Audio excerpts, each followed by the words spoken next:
है बस। अगर उसको लैंग्वेज आती है और आपकी बात में दम है, वो समझ जाएगा कि इस बंदे को नॉलेज है इस चीज का। बी फ्रैंक, कॉन्फिडेंट रहना जरूरी है। कॉन्फिडेंट कहां से आता है भाई? कॉन्फिडेंस कहां से आएगा? इंटरव्यू में कॉन्फिडेंस आएगा जब आपको नॉलेज रहेगा। खोखले लोगों में कॉन्फिडेंस नहीं आता है। इंटरव्यूज देखिए यूट्यूब पे, ये इंग्लिश में बहुत सारे, किताबें पढ़िए, you will get to know बहुत सारी चीजें। तो जब आप वो देखोगे तो आपको कॉन्फिडेंस आएगा। रोडीज आता है, रोडीज में बहुत सारे लोग आते हैं, तो किसको सेलेक्ट करके ले जाता है? जो अलग से कुछ अल्टर, कुछ अलग होता है, अल्टर होता है, कुछ कॉन्फिडेंस रहता है, कुछ जो क्या बोलता है ना, एक्स फैक्टर होना चाहिए। तो वो आपको बनाना पड़ेगा भाई। नहीं बनाओगे तो फिर आप, या तो फिर आप अलग प्रोफेशन में जाओ, इसमें इस चीज की जरूरत ही नहीं है। तो मैं ये नहीं कहता हूं कि हर आदमी ऐसे होते हैं, बट जो है वो इस तरीके से करें। When we talk about lean way approach, ये 8 नॉन वैल्यू एडेड एक्टिविटीज होती हैं जो लाइफ में आपको खत्म करना है। ट्रांसपोर्टिंग, ये कंपनी के लिए होता है। ट्रांसपोर्टेशन मिनिमाइज किया जाता है, इन्वेंट्री कम से कम रखिए, मोशन कम से कम कीजिए, वेटिंग कम से कम कीजिए, over production, over processing, defect and unutilise talent. ये 8th वेस्ट आप लोग के लिए बहुत इंपॉर्टेंट है। अनयूटिलाइज टैलेंट, यार अपना टैलेंट हमेशा शो कीजिए। अभी क्या होगा ना, मेरे इस बोलने के बाद हो सकता है फाइनल ईयर में कोई एक पहली बार कोई लड़का स्टेज पे उद्भव में दिखे, तो लोगों को लगेगा अरे यार कहाँ था आज तक, कहाँ थे यार तुम, बड़ा अच्छा गाते हो यार। माइट भी बहुत लोग ऐसा बोलेंगे। तो लेकिन जब जागो तब सवेरा। अनयूटिलाइज टैलेंट जब आप करोगे ना, ये सब चीज भी आप बोलोगे उस इंटरव्यूअर को, तो लगेगा कि हाँ यार ये बंदा बहुत सारी एक्टिविटीज में। जब मैं पहला मदरसन का इंटरव्यू दिया था तो बहुत बात किया था, बच्चे बच्चे चपैर चपैर। मेरे को फादर ने, I got the call from the neighbour कि बाकी सब तो प्रीतिश का अच्छा था, प्रीतिश लेकिन बोलता बहुत है, उसको बोलिए थोड़ा कम बोलेगा। तब से मैं बहुत शांत हो गया। फिर मैं इंटरव्यू में फिर देखने लग गया। तो आप कह रहे हैं it is a process, it is a learning is a never ending process. आप सीखते जाते हो। एक बार जो गलती किया, आप गलती को रिपीट करना बंद कर दो। और दूसरी चीज क्या है कि दूसरे की गलतियों से सीखना शुरू कर दो। ये दो चीज जब करने लग जाओगे ना, लाइफ में एक्सेल करते जाओगे, ज्यादा टाइम नहीं लगेगा सक्सेस मिलने में। और सक्सेस क्या है? इट इज अ मतलब क्या बोलते हैं ये, एक किसी आदमी, it is a relative term. हो सकता है कोई एक आदमी को पैसे से सक्सेस को नापता है, कोई एक आदमी किसी के पीस से, मेंटल पीस से नापता है। मुझे पैसे से मतलब नहीं है। मैं इंडिया में टोटल कितने स्टेट है पता है क्या किसी को? 29 बताइए कितने हैं? 28 28 28 सर मर्ज हुआ है सर 29 सर पहले 28 अभी ओके ये 29 सर फिर मर्ज सर हुआ है, जम्मू कश्मीर दो को चेंज स्टेट कर दिया गया ना। मर्ज होकर के फिर 28 हो गए हैं। एग्जैक्टली पहले हम लोग का जब जम्मू कश्मीर स्टेट था तो 29 था। जब हम लोग का ये यूनियन टेरिटरी बन गया है तो 28 हो गया है। तो ये क्यों बताया मैंने आपको? क्योंकि इंडिया में 28 स्टेट्स हैं और 28 में से 20 स्टेट्स मैंने घूम लिए। तो बहुत सारे ऐसे लोग बोलते हैं ना कि जॉब लगने के बाद फिर लाइफ ऐसे खत्म हो जाती है, कॉलेज लाइफ ही है, 4 साल एंजॉय कर लो उसके बाद तो फिर लाइफ ऐसी। ऐसा नहीं है, सब कुछ आपके हाथ में है। आपके हाथ का कंट्रोल अगर आपके हाथ में है ना, तो आप लाइफ में जो चाहो सो कर सकते हो। अपने हाथ का कंट्रोल किसी को मत देना। तो जितना आदमी पढ़ता है, सीखता है, घूमता है, ये life is all about experience. किसी आदमी का जो दिमाग है ना, हो सकता है 24 साल में खुले। आज जो मैं ये बोल रहा हूँ ना, ये 5-6 साल पहले नहीं बोलता था, बीटेक में नहीं बात करता था इस तरीके से। क्यों नहीं? आप मेरा एक भी अवार्ड नहीं देखोगे जिसमें मैंने best debate Pritish Jha, not at all. तो ये लाइफ यही है, इट इज अपने आप को जानो और चीजों में रखो और अपने आप को वो इम्प्रूव करते जाओ डे टू डे बेसिस में। 3rd ईयर से मैंने मुझे पामिस्ट्री का शौक चढ़ गया था। तो पामिस्ट्री देखना, गूगल यूट्यूब पे खोल करके पामिस्ट्री देखता रहता था। बहुत अलग अलग चीजें हैं, लोग करते हैं। तो ये सब चीजें ना आपको अलग बनाती है। जब आप इतना चीजों में रहते हो तो कल को आप कहीं ट्रैवल करते हो, ट्रेन में जा रहे हो, कोई किसी चीज टॉपिक पे बात उठी ना, तो आप बात करोगे तो लोगों को लगेगा हाँ यार ये तो नॉलेजेबल है यार, इस चीज की भी नॉलेज है, इसको इसकी भी है। तो you have to create your own value. आप किसी भी सिस्टम में रहो, कहीं पे भी ट्रैवल करो, तो वैल्यूएबल बनना है आपको। एक वैल्यूएबल इंसान बनेंगे तो वैल्यूएबल तो एम्प्लॉय बन ही जाएंगे आप किसी ना किसी दिन।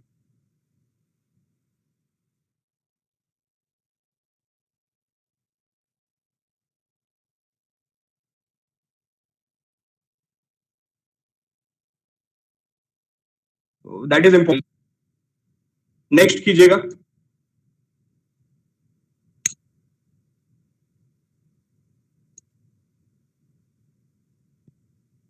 Important. So maximizing customers value through reduction of next slide. यहां पे मजा आने वाला है।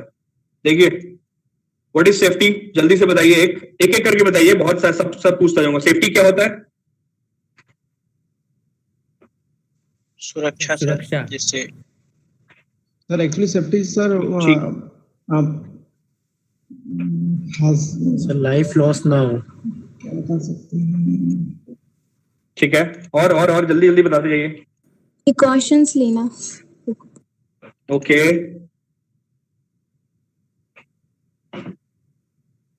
ठीक है। सेफ्टी, ये जितनी भी चीजें लिखी हुई है ना, किसी दुनिया में कोई भी ऑर्गेनाइजेशन में इससे ज्यादा कोई भी मैनेजिंग पॉइंट नहीं होता है।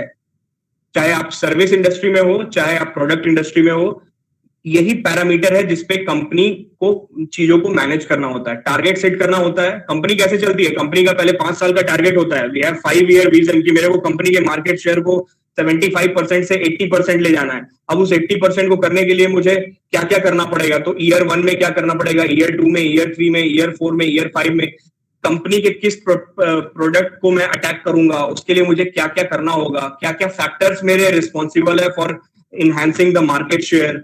तो मुझे उस पे प्रोजेक्ट्स करने हैं, उसको इंप्रूव करना है, तब जाकर के मेरे 5 साल का गोल पूरा होगा।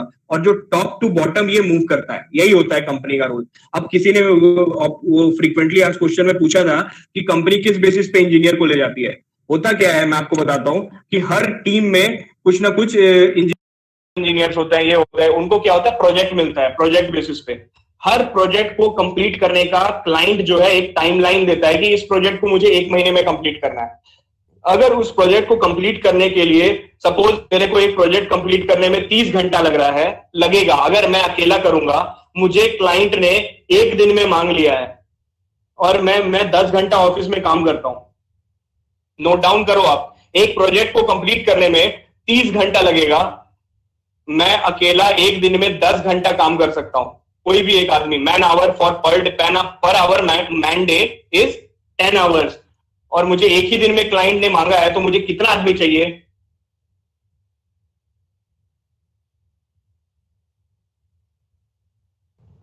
तीन आदमी चाहिए, क्योंकि yes, excellent 3 is the answer. ये कैसे है कि एक आदमी एक दिन में 10 घंटा ही काम करेगा और 30 घंटे में वो प्रोजेक्ट कंप्लीट हो जाता, लेकिन क्लाइंट ने बोला मुझे एक ही दिन में चाहिए, तो मुझे 3 आदमी को उस प्रोजेक्ट पे लगाना पड़ेगा एक दिन में, ताकि मेरा वो प्रोजेक्ट जो है एक दिन में मैं कस्टमर को हैंड ओवर कर सकूं। तो 3 मैन पावर की रिक्वायरमेंट है। अब अगर देखेगा कंपनी के पास 2 मैन पावर है, तो वो क्या करेगा, एक मैन पावर को रिक्रूट करेगा। तो कंपनी में ना ये एक दिन पहले से काम नहीं होता है। अगर आपको रिक्रूटमेंट करने के लिए कंपनी आती है, तो ये कहीं ना कहीं मार्केट की फोरकास्टिंग की जाती है कि मुझे फ्यूचर में इस फाइनेंशियल ईयर में ये प्रोजेक्ट मिले हैं और या मिलने वाले हैं, और ये इतना मेरा प्रोजेक्ट में मैन आवर की रिक्वायरमेंट है, और as per my total man power head count in my organisation is this, तो मुझे कितना टाइम लगेगा कस्टमर को देने में। तो कहीं पे भी डिलीवरी की इश्यू आएगी, इट मींस कि वहां पे मैन पावर की जरूरत है। तो यहां से रिक्वायरमेंट जो अगर रेज होती है, तो यहीं से आपका रिक्रूटमेंट होता है। ये कंसेप्ट क्लियर हुआ सबको? Yes, sir. This is how requirement of a job is created within the organization. क्योंकि एक साल में मुझे क्या क्या काम करना है, उसके लिए उसको मैं कंपेयर करता हूं अपने टीम से कि मेरी टीम में क्या इतने लोग हैं, और क्या उस सही समय पे राइट टाइम पे राइट आदमी को राइट चीज क्या प्रोवाइड हो सकता है उस टीम से। नहीं होता है तो फिर रिक्रूटमेंट किया जाता है, और कितना रिक्रूटमेंट करना है वो इसी बेसिस पे है। तो कभी क्या होता है, कोई कंपनी 15 लोगों को ले जाती है, कभी 30 लोगों को ले जाती है। वो डायरेक्टली डिपेंड करता है कि उनका बिजनेस टाइम कितना है, what is the business time for that particular financial year और फॉर नेक्स्ट क्वार्टर और मे बी 2 और 3 ईयर के लिए। तो उस पर डिपेंड करता है। तो these are the basically 7 parameters, these are managing points जो कोई भी सर्विस या प्रोडक्ट बेस्ड कंपनी फॉलो करती है।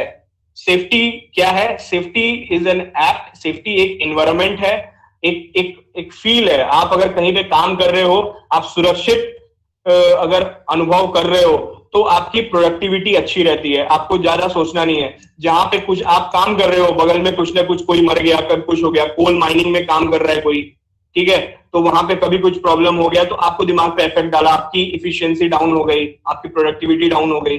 तो सेफ्टी बहुत जरूरी है, इसीलिए कंपनी में, बहुत कंपनीज में क्या होता है, ये टैगलाइन होती है, सेफ्टी फर्स्ट, क्वालिटी मस्ट। तो safety is very important. Quality क्या होती है? Quality is a relative term. Quality क्या है? It is a relative term. मतलब कि अगर कस्टमर ने कोई भी आपको पैसा दिया है, उससे आपको प्रोडक्ट या सर्विस ले रहे हैं, तो क्या कंपनी कस्टमर की एक्सपेक्टेशन या स्पेसिफिकेशन मीट हो रही है क्या? अगर वो हो रही है तो आपका प्रोडक्ट क्वालिटी प्रोडक्ट है।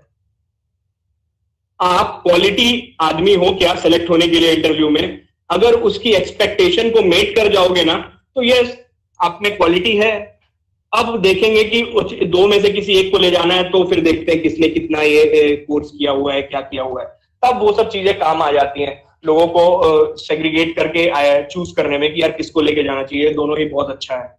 तब लोग देखते हैं कि अच्छा किसका बिहेवियर अच्छा है, कम्युनिकेशन की स्किल अच्छा है, कौन ज्यादा कॉन्फिडेंट था, वो सारी चीजें होती है। तो quality is a relative term. हो सकता है एक रेनॉल्ड का पेन एक आदमी के लिए बहुत ही क्वालिटेटिव हो, वैल्यूएबल हो, दूसरे के लिए हो सकता है कि पार्कर पेन भी वैल्यूएबल ना हो, उसको उससे भी अच्छी पेन चाहिए। तो that is a relative term. It's all about expectation. Productivity क्या होती है? प्रोडक्टिविटी और प्रोडक्शन में यही डिफरेंस होता है। आपको बता दूं, अगर टीसीएस में अगर 5 आदमी ने मिलकर के एक प्रोजेक्ट को खत्म कर दिया, अब नेक्स्ट बार वो प्रोजेक्ट, उस तरीके का कोई प्रोजेक्ट आया और 4 ही आदमी ने उस प्रोजेक्ट को खत्म कर दिया, तो एक मैन पावर कम लग गया। मतलब इनपुट में what is productivity? Output upon input. Input जो है आपका पहले 5 था, वो आपने 4 कर दिया, तो आपकी प्रोडक्टिविटी बढ़ गई। आपका आउटपुट तो कांस्टेंट था। समझ में आया? Yes sir. Yes, sir. तो प्रोडक्टिविटी बढ़ाने की हम लोग, कोई भी कंपनी रहेगी ना, चाहे वो सर्विस हो चाहे प्रोडक्ट, वो इसी पे फोकस करेगा कि मुझे प्रोडक्टिविटी बढ़ाना है, क्योंकि productivity is directly linked with the profitability. क्योंकि जब तक कोई भी ऑर्गेनाइजेशन प्रॉफिट नहीं करेगा, वो आपकी सैलरी इंक्रीज, क्योंकि हर एक इंडिविजुअल की तो सैलरी इंक्रीज होती है। जब भी आपका फाइनेंशियल ईयर क्लोज होता है, आपका अप्रेजल होता है, तो आपकी सैलरी इंक्रीज की जाती है। अगर कंपनी का प्रॉफिट अगर होगा ही नहीं, तो आपकी सैलरी कहां से बढ़ा के देगा वो? तो for that purpose productivity is very important. तो आप लोग आप सुनते हो कि ये बहुत प्रोडक्टिव एम्प्लॉय है मेरा। प्रोडक्टिव एम्प्लॉय का मतलब क्या है कि कम समय में ही ज्यादा काम करके देता है। 10 घंटा तो आता है, 10 घंटा सुरेश भी आता है, 10 घंटा श्याम भी आता है। ये 10 घंटा में सुरेश ज्यादा काम कर देता है, श्याम धीरे धीरे काम करता है।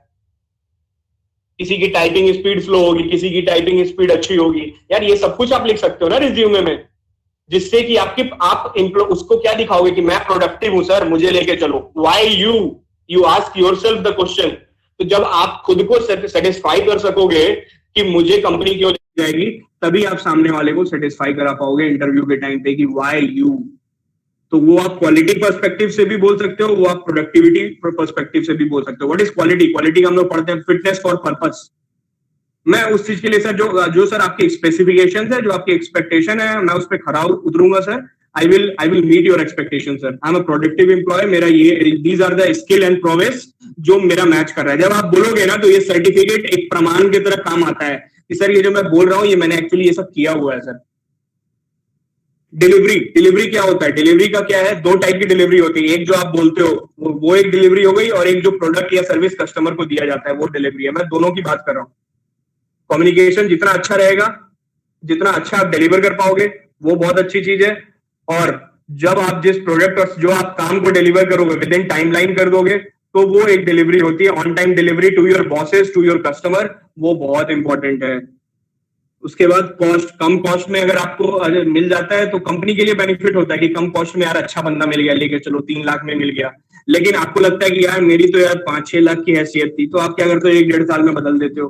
फिर जब आपको वहां से पिक करके ले जाता है, तो लगता है कि अरे यार ये तो सही है। लेकिन we have to have a balance. Switch करना it is not a final solution. हाँ, ये है कि आपने जो कुछ एक टारगेट सेट किया है, financial is one of the reason of doing the job. Social status भी मैटर करता है, और एक जॉब स्टेबिलिटी भी मैटर करती है, जॉब सेटिस्फेक्शन भी मैटर करता है। जब चीजें कुछ ना कुछ आपको कॉम्प्रोमाइज करना पड़ता है, तो वो चीज करके आप एक ऑप्टिमम जगह पे स्टेबल रहना भी जरूरी है। मोराल का मतलब क्या होता है? जॉब सेटिस्फेक्शन से सीधा है। Moral is very important. अगर आप जॉब से सेटिस्फाइड हो तो आपका परफॉर्मेंस पे, आपके एब्सेंटिज्म रेट कम रहेंगे, टाइमली आओगे जाओगे, डिसिप्लिन रहोगे। अगर जॉब में मन नहीं लग रहा है तो एक दिन आए एक दिन नहीं आए, छोड़ दिया। तो मोरल इज वेरी इंपॉर्टेंट कि जहां पे भी आप काम कर रहे हो उससे आपको जॉब सेटिस्फेक्शन हो रहा है कि नहीं। And environment is all about, जैसे कार्बन फुटप्रिंट वाली बात होती है सर्विस के लिए, और प्रोडक्ट में क्या होता है कि जो प्रोडक्ट बेस में धुआं निकल रहा है, ऊपर जा रहा है नाली से, आपके ड्रेन्स ऑयल निकल रहा है। तो हम लोग का तो ईटीपी होता है, इफ्लुएंट ट्रीटमेंट प्लांट। जो भी ऑर्गेनाइजेशन में रॉ में जो भी आपके ऑयल्स फ्लूइड्स होते हैं, जो कॉन्टेमिनेटेड टॉक्सिक फ्लूइड्स हैं, उसको हम लोग डिटॉक्सिकेशन करते हैं through the process of ETP plant के जो प्रोसेस होते हैं उसके थ्रू हम लोग उसको करके फिर हम उसको दोबारा रिसाइकिल करके उसी पानी का यूज करते हैं। तो ये तो बहुत अच्छा प्रोसेस है प्रोडक्ट सर्विस में। बहुत सी बड़ी से बड़ी मीडियम कंपनीज को भी गवर्नमेंट का ये आदेश आ चुका है कि छोटे से छोटे जो डीलरशिप्स होती है, जहाँ पे आप कार बाइक का सर्विसिंग कराने जाते हो, वॉशिंग करते हो, तो आपका गाड़ी धोता है ना, तो उसमें से जो हार्मफुल ऑयल्स निकल रही है, जो भी तेल गिर रहा है, तो वो सब सीधे आप एनवायरमेंट में नहीं थ्रो कर सकते हो। तो that is a important aspect कि हमें जिस जहाँ पे वातावरण में काम कर रहे हैं तो हमारी जिम्मेवारी है कि that should be contaminated free from this zone. Next करिए।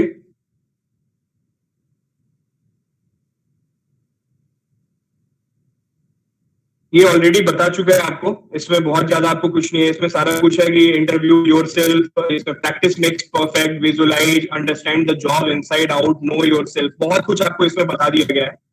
तो dress appropriately, arrive in time, body language सही हो, expect the unexpected, ask questions, ये सब बहुत जरूरी है। आगे बढ़िए, ऑलरेडी बहुत इस पे स्पेंड किया है टाइम हमने। 2 स्लाइड रह गई है, पर्सनालिटी डेवलपमेंट टिप्स। इसमें ज्यादा कुछ नहीं बताऊंगा, ये आपके 5 5 5 15 है। 15 में से आपको अगर लग रहा है कि मेरे 10 स्कोर आ रहा है, अगर आप इसमें खुद में अपने आप को नंबर दोगे कि आपके लाइफ में ये चीज है नहीं है, आपके अंदर है नहीं है, तो आप अगर इसमें 2/3 हो तो यू आर गुड। अगर 2/3 से कम हो तो आपको सीरियसली लुकआउट करना है अपने ऊपर। 2/3 से ज्यादा है तो इंप्रूव करते रहिए बाकी जगह पे। आप इसका स्क्रीनशॉट लेकर के खुद ही अपने आप को रेट कर सकते हो कि मैं 15 चीजों में कहां पे स्टैंड करता हूं या करती हूं। First is improve your communication skill. आपको लगता है कि मेरी कम्युनिकेशन स्किल अच्छी है तो 1 मार्क्स दे दीजिए। ड्रेस अप वेल, हर समय हर आदमी अच्छा कपड़ा नहीं पहनता है, बट ये ड्रेस अप वेल एक ऐसी चीज है जो डिपेंड करता है आप किस जगह पे जा रहे हो। तो it is a relative term. आप प्रयाग स्टेशन जा रहे हो तो सूट बूट में तो जाओगे नहीं भाई, निक्कर में ही जाओगे, तो ठीक है, उसके हिसाब से मैं फंक कूल लग रहा हूं। Do what you are passionate about. Passion बहुत जरूरी है। अगर आदमी पैशनेट रहेगा ना तो कुछ ना कुछ कर पाएगा। मैं स्पोर्ट्स खेलता था, मैं बहुत पैशनेट था, विराट कोहली टाइप का था, मुंह से निकलता भी था थोड़ा बहुत कुछ, तो वो पैशन आपके काम में भी झलकता है फिर। It is very important to be passionate. Passionate होना बहुत जरूरी है लाइफ में। Be a good learner. जैसे लर्नर जरूरी है वैसे लिसनर, दोनों चीज जरूरी है। लर्न भी करो और गुड लिसनर भी बनो, सुनो चीजों को। और जो बहुत सारी चीज, बहुत लोग आएंगे बहुत कुछ बोल के जाएंगे, जो चीज तुमको लग रहा है ना कि मेरे लिए वैल्यूएबल है उसको रख लो, बाकी को दूसरे कान से निकाल दो। Get out of your comfort zone. Comfort zone से निकल करके आपको चीजें करनी पड़ती है। मैं लाइफ में कभी भी जो भी बहुत सारी चीजें मैंने कॉलेज में किया, फर्स्ट टाइम किया था, तो मैं अपने कंफर्ट जोन से निकला। अगर मैं झिझक के रहता कि अरे नहीं यार शर्म आ रहा है, अभी कैसे करेंगे दे, तो ये सब चीजें नहीं होता है भाई। It is very important to come out of your comfort zone. Don't fear failure. हार से मत डरो। मेरे फर्स्ट ईयर में मैंने ज्यादा प्राइज वाइज जीता नहीं था, वो ऐसे भी होता था थोड़ा, फर्स्ट ईयर का लड़का है तो थर्ड ईयर फाइनल ईयर को जितवा दो, ये सब भी चीजें होती थी कॉलेज में। फर्स्ट ईयर को मौका नहीं मिलता था, सेकंड ईयर में आया, ऐसा पहचान बनाया, धीरे धीरे जीतने लग गया वहां पे। सेकंड ईयर में भी सेकंड प्राइज थर्ड प्राइज मिलने लग गया। जब आप में टैलेंट होगा ना तो दुनिया रोक नहीं पाएगी ज्यादा टाइम तक। एक टाइम के बाद उनको झुकना पड़ जाएगा और उनको मानना पड़ जाएगा। तो थोड़ा सा ढीठ बनना है तो बनो, and make them realise your worth. Self evaluation is very important. अपने आप को आंकते रहो। ओवर कॉन्फिडेंस और कॉन्फिडेंस में बहुत माइन्यूट डिफरेंस है। तो जो डिमार्केशन की लाइन है, हमेशा देखना कि कभी अगर गलती से लगे कि थोड़ा ज्यादा हो गया तो भाई थोड़ा सा फुटफॉल पे नीचे आ जाना, बोलना कि लग रहा है ज्यादा बोल दिया। You have to make a balance. Time management बहुत इंपॉर्टेंट है। क्रिएटिविटी अगर रहेगा ना तो बहुत मजा आता है। क्रिएटिविटी एक ऐसी चीज है जो बहुत अच्छा इंप्रेशन छोड़ता है सामने वाले पे कि अरे ये क्रिएटिव है, कुछ ना कुछ हमेशा नया करके लाता है। तो creativity is directly linked with your aptitude, your आपका माइंडसेट। क्रिएटिविटी आपके बारे में बहुत कुछ बताता है indirectly. Stop your bad habit. Bad habit जो है बोलना आसान है, ये टाइम लगेगा। तो 10 वाले जो चीज है इसमें किसी को 0 भी आ रहा है तो सबके भी 0 आ रहे होंगे, तो it is not a big deal. इसलिए मैंने बोला 2/3 आपके होने चाहिए। Self awareness is very important. अपने आप को जानो। Stress management. स्ट्रेस मैनेजमेंट क्या है भाई? अगर स्टेज पे जाओगे स्ट्रेस मैनेज करना सीख जाओगे। जब परफॉर्मेंस देने का टाइम आएगा ना, पीछे से आगे आपको स्टेज पे आना पड़ेगा पोडियम पे, तो आपको स्ट्रेस आता है उस टाइम पे। जब ये रेगुलर बेसिस पे आप स्ट्रेस लेने लग जाओगे ना, you will start automatically one day you will start managing the stress. और ऐसा ही स्ट्रेस आपको इंटरव्यू में भी मिलेगा। Learn to deal with difficult people. बहुत सारे लोग ऐसे होंगे जो आपको नीचे दिखाने की कोशिश करेंगे, जो पॉजिटिव बात नहीं करेंगे, उनसे भी डील करना है। हर आदमी को दुश्मन बना के नहीं चलना है। You have to play smart. Find a mentor बनाइए लाइफ में। और मेंटर इन द सेंस कि किसी से गाइडेंस लेते रहिए। कोई बहुत जरूरी नहीं है कि मेरा कोई रोल मॉडल या ऐसा कोई वैसा कोई जरूरत नहीं है। आप अपने लाइफ के खुद ही वो है मतलब क्या बोलते हैं, आप मार्गदर्शक खुद हो। मार्गदर्शन इसका नाम भी है इवेंट का। आप खुद ही मार्गदर्शक हो अपने लाइफ के। You know what is good for you and what is wrong for you. खुद से मेंटर बनिए। विद इन सेल्फ एक मेंटर को इवॉल्व कीजिए अपने लाइफ में, और उससे झूठ मत बोलना यार फिर। And develop inner confidence. Confidence कहाँ से आता है? कॉन्फिडेंस सीधा नॉलेज से आता है। नॉलेज और कम्युनिकेशन इसके लिए सब अच्छी रहेगी ना, कॉन्फिडेंस आ जाएगा सीधा। कि कुछ भी मेरे अंदर अलग है। जब मैं IIT में था ना, तो मुझे एक चीज पता था कि मैं यार गाना बहुत अच्छा गाता हूँ। गिटार तो मैंने बाद में बजाना स्टार्ट किया है फाइनल ईयर में। पहले 3 साल तो गाना गाया था। तो गाना इतना अच्छा गाता था तो मुझे लगता था नीचे कोई नीचे कोई AR रहमान थोड़ी बैठा है मुझे जज करने के लिए यार। तो मुझे कॉन्फिडेंस था, मुझे डर नहीं लगता था, मैं गाना गा लेता था। यही मुझे अगर पता चलेगा ये कोई ऐसा सिंगर आ गया है तो मैं थोड़ा डरने लगूंगा। तो मैं हमेशा, मेरा एक स्टेज फियर जो बोलते हैं उसको दूर करने का इंपॉर्टेंट तरीका है, या इंटरव्यू फियर को भी टैकल करने का इंपॉर्टेंट तरीका है कि ये समझ लो कि सामने वाले को तुमसे ज्यादा नहीं आता है। वो भले 7, 8, 10 साल से है, बट जिस चीज को तुमने रिज्यूमे में लिखा है उस चीज को तुमको थ्योरेटिकल नॉलेज है। ये उसको भी पता है कि उसको प्रैक्टिकल नॉलेज नहीं रहेगा, क्योंकि भाई हम तो अभी फ्रेशर हैं, काम तो आप कर रहे हो, तो आप मुझसे वो चीज पूछो जो थ्योरेटिकल है। नेक्स्ट, इसमें कोई दिक्कत? No sir. No, sir. No, sir. ये आखिरी चीज बता रहा हूं, this is the last slide. ये आपको घर परिवार में भी आप लोग को बहुत हेल्प मिलेगा। 5S is basically a secret to Japanese success. 5S क्या है? ये बेसिकली 5 जापान के शब्द थे, शी, सीतो, सीसो, सिकित्सो और सित्सुके, जिसका इंग्लिश में मतलब लिखा गया है short, set in order, shine,